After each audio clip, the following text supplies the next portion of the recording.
Hey guys, Indetto1 here, and I've had a lot of people ask me about the M500 gas shotgun by Matrix, by ACM.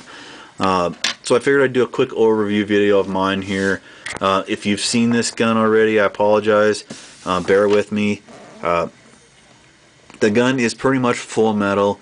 The obvious exceptions to that are the stock, the pistol grip, the AFG on here, and then I actually have a piece of PVC in there if you've seen that video of how I mounted that rail system on here.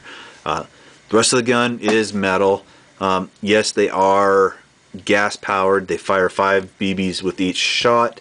It has, overall the gun has really nice weight to it. It weighs probably 10 pounds, I'm guessing, which for a shotgun is great. Personally, I hate the feel of those plastic shotguns that weigh like 3 pounds, 4 pounds. When you're rocking a shotgun, I think it should have. You don't want the thing to feel like it's going to break in your hands. You want to feel like you can come around the corner and smack someone over the head with it if you had to. And this shotgun definitely does that. Bring it up here closer to show you guys some stuff on how this gun actually works. Like I said, it is gas, and I run mine on propane, guys. They say run it on green gas. I run propane in all of my guns, including my Tokyo Mori pistols. They work great. I haven't had an issue with it. One of my TM pistols is over 2 years old, and that's all. It's my primary sidearm, and all I've ever used in it is propane with no problems. So, anyways, fill valve is here. The reservoir actually comes back in the body a little bit here. Fills up this area. It's not real big. It does hold enough gas to fire most of this gun, I believe. I've never actually went start to finish on it. But anyways, I think it will shoot most of the BBs out of here.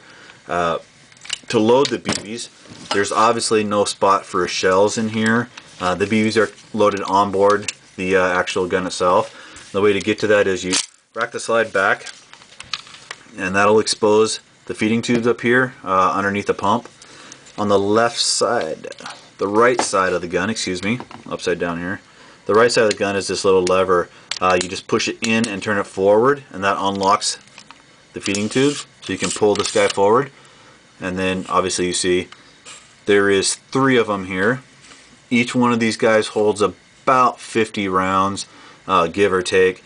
You don't want to fill it all the way to here, guys. You want to stop about 1 or 2 BBs underneath this edge to make sure that you have enough room to push this in. This is all spring loaded here, and it needs room to push that spring back and be able to compress all the way.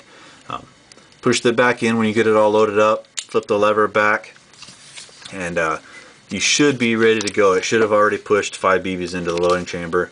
Pull it forward, and you're ready to shoot. Now, the way this gun functions mechanically is when you pull the slide back, this slide has 2 little tabs on it, 2 little nubs that'll hit a lever. They rock a lever back and forth. When it goes back, it rocks that lever to the back, and that drops the whole loading assembly. It rotates it down and aligns it with the feeding tubes here, and then that allows, since it's spring loaded, it pushes the 5 BBs up into the chamber. And then when you pull it forward, it rotates that guy back up and lines it up with the inner barrel and the output valve, which is up here inside the receiver. One nice thing about it is when it is loaded, you see this little silver tab drops down. That's a round indicator. It shows you that the gun is hot and ready to fire. Pull the trigger, it pops back out. That means it's unloaded, and you need to rack it again. Got a working safety on it.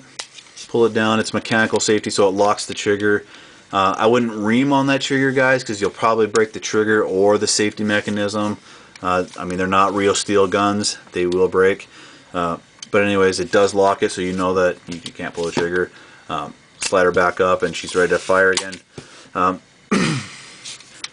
Overall, my opinion of this gun real quick, it's $180 on e-bike new. Obviously, it looks nothing like this new, guys, so don't think you can go to the website and buy it like this. I've done heavy modding to this gun. At $180, I don't know if the gun is really worth it, and the only reason I'm going to say that is because it's guaranteed it's going to break on you, and it's going to break fairly quickly. From the factory, they make these bars out of pot metal, and they're not even like, it's like probably the worst pot metal you can manufacture with. I've bought 3 of these guns out of Evike's Boneyard now, and every single one of them has had this bar broke. That's the problem with it. It's a really common issue. They say it happens when you try to Terminator one-hand pump this gun. I don't believe that's the case. I think they'd break anyways. That's how cheap they are. If it came with metal slides on here, it would be worth 180 bucks every day, any day of the week. Just because of the weight of it, the way it shoots, the 5 BBs per shot. It has a really good spread to it. But without that, guys, it's just not worth it. If you can pick it up in a boneyard, and if you're handy and can make these slide bars, go for it. I actually have a video on how I made these if you want to check that out. But overall, guys, the gun is great with the exception of those slide bars. I absolutely love it. I mean, that sound right there is so worth it. That's what a shotgun should sound like. Anyways, guys, thanks for watching my video. I appreciate it. Take care.